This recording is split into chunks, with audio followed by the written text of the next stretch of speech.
So someone asks me if the bar stool next to me is taken. "I'm waiting for someone," I say. The first few times I said this, people seemed to believe me. They nodded and moved along.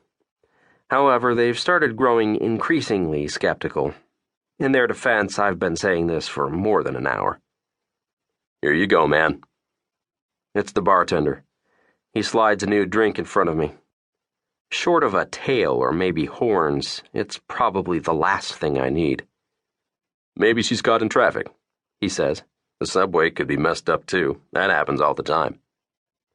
He walks away, off to pour some shots. There wasn't a ton of conviction in his voice, but I appreciate the effort. I take a sip of my new drink, which is painfully strong. I'm a bartender too, at a place a few blocks over called the Underground. In the bartending business, we call this a sympathy pour. The subway is a possibility, I guess, along with any number of traffic-related Armageddons that can happen here.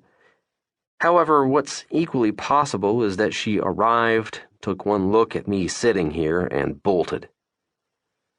I can talk to this guy for the next few hours, she could very well have thought, or I can go home and put on some Crest white strips and watch The Bachelorette.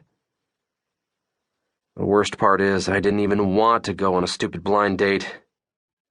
I'm pretty sure I meant to say this to myself, a soliloquy or maybe an inner monologue, but it ended up being more of an announcement, like something you might shout at a crowd of ill-behaved toddlers, and now everyone at the bar is looking at me.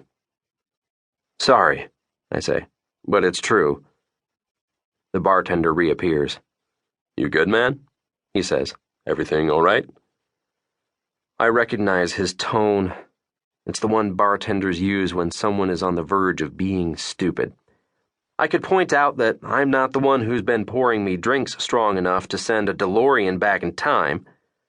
Instead, I say, "Can I ask you something?"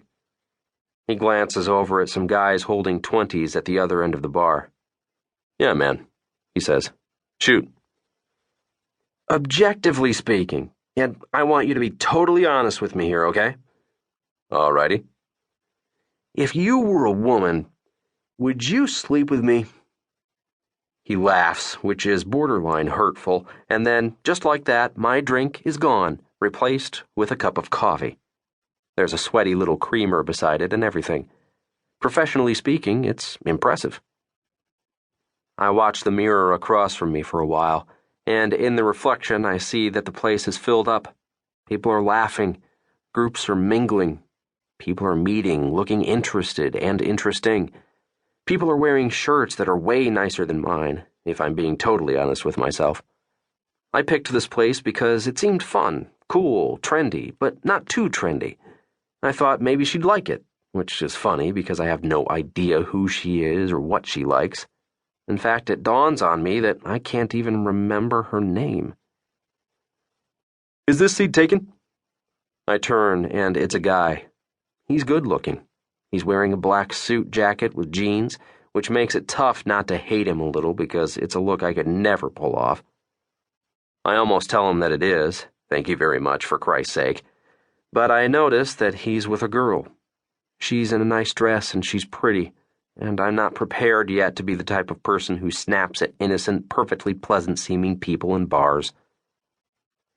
For a while now, I've had to keep reminding myself that I'm a nice person. Like, nice. Midwestern nice. Half the people who signed my high school yearbook told me so. It's documented. A few of them even mentioned that I should never change. Never, ever. I once helped a blind lady walk across a grocery store parking lot in the rain.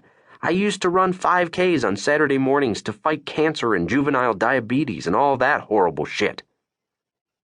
"No, not anymore," I say. "All yours, man."